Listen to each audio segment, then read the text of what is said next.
Chapter 6 The Cowardly Lion. All this time Dorothy and her companions had been walking through the thick woods. The wood was still paved with yellow brick, but these were much covered by dry branches and dead leaves from the trees, and the walking was not at all good. There were few birds in this part of the forest, for birds love the open country, where there is plenty of sunshine. But now and then there came a deep growl from some wild animal hidden among the trees. These sounds made the little girl's heart beat fast, for she did not know what made them. But Toto knew, and he walked close to Dorothy's side and did not even bark in return. "How long will it be," the child asked of the Tin Woodman, "before we are out of the forest?" "I cannot tell," was the answer, "for I have never been to the Emerald City, but my father went there once when I was a boy, and he said it was a long journey through a dangerous country. Although nearer to the city where Oz dwells, the country is beautiful, but I am not afraid so long as I have my oil can, and nothing can hurt the Scarecrow, while you bear upon your forehead the mark of the Good Witch's kiss, and that will protect you from harm." "But Toto," said the girl anxiously, "what will protect him?" "We must protect him ourselves if he is in danger," replied the Tin Woodman. Just as he spoke, there came from the forest a terrible roar, and the next moment a great lion bounded into the road. With one blow of his paw, he sent the Scarecrow spinning over and over to the edge of the road, and then he struck at the Tin Woodman with his sharp claws. But, to the lion's surprise, he could make no impression on the tin. Although the Tin Woodman fell over in the road and lay still, little Toto, now that he had an enemy to face, ran barking toward the lion, and the great beast had opened his mouth to bite the dog, when Dorothy, fearing Toto would be killed, and heedless of danger, rushed forward and slapped the lion upon its nose as hard as she could, while she cried out, "Don't you dare bite Toto! You ought to be ashamed of yourself, a beast like you, to bite a poor little dog." "I didn't bite him," said the lion as he rubbed his nose with his paw where Dorothy had hit it. "But you tried to," she retorted. "You are nothing but a big coward." "I know it," said the lion, hanging his head in shame. "I've always known it. But how can I help it?" "I don't know. I'm sure to think of your striking a stuffed man like the poor Scarecrow." "Is he stuffed?" asked the lion in surprise as he watched her pick up the Scarecrow and set him upon his feet, where she patted him into shape. "Of course he's stuffed," replied Dorothy, who was still angry. "That's why he went over so easily," remarked the lion. "It astonished me to see him whirl around so. Is the other one stuffed also?" "No," said Dorothy. "He's made of tin," and she helped the woodsman up again. "That's why he nearly blunted my claws," said the lion. "When they scratched against the tin, it made a cold shiver run down my back. What is that little animal you are so tender of?" "He is my dog, Toto," answered Dorothy. "Is he made of tin or stuffed?" asked the lion. "Neither. He's a meat dog," said the girl. "Oh, he's a curious animal, and seems remarkably small now that I look at him.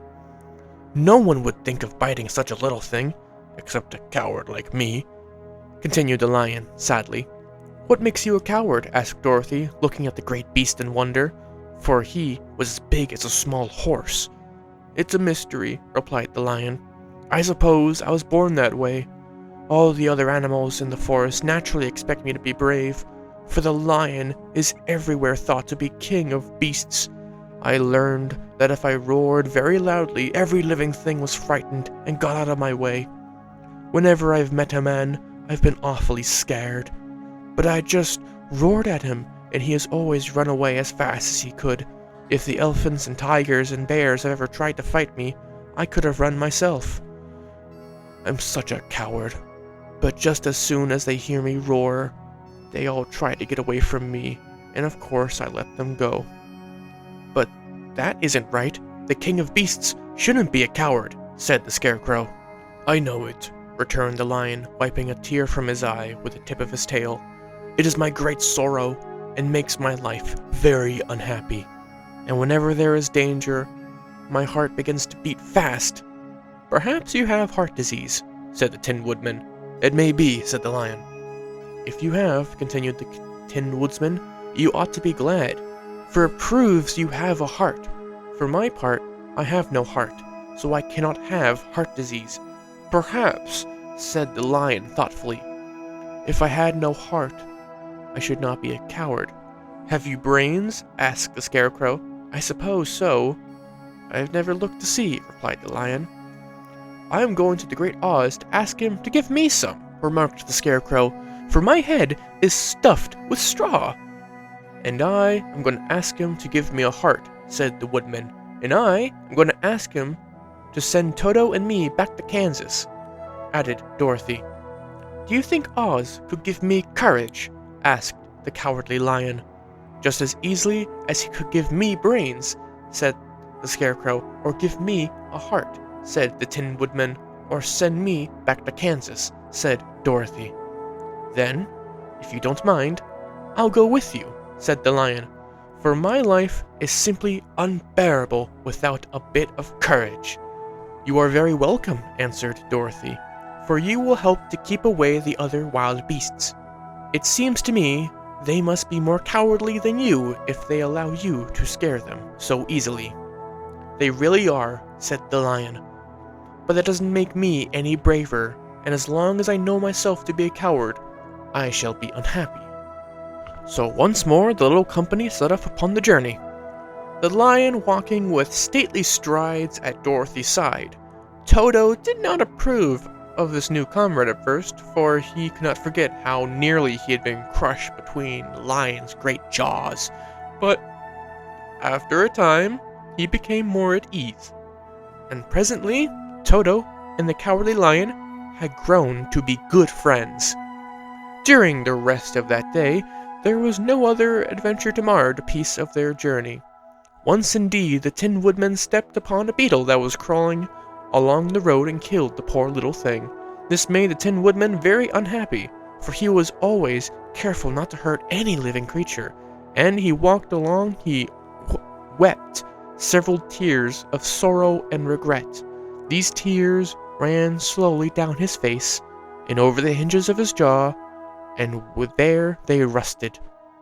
When Dorothy presently asked him the question, the Tin Woodman could not open his mouth, for his jaws were tightly rusted together. He became greatly frightened at this, and made many motions to Dorothy to relieve him, but she could not understand. The Lion was also puzzled to know what was wrong, but the Scarecrow seized the oil can from Dorothy's basket and oiled the Woodsman's jaw, so that after a few moments he could talk as well as before. "This will serve me a lesson," said he, "to look where I step, for if I should kill another bug or beetle, I should surely cry again, and crying rusts my jaws so that I cannot speak." Therefore, and thereafter, he walked very carefully with his eyes on the road, and when he saw a tiny ant toiling by, he would step over it, so as not to harm it. The Tin Woodman knew very well he had no heart, and therefore he took great care never to be cruel or unkind to anything. "You people with hearts," he said, "have something to guide you, and need never do wrong, but I have no heart, and so I must be very careful. When Oz gives me a heart, of course, I needed mine so much."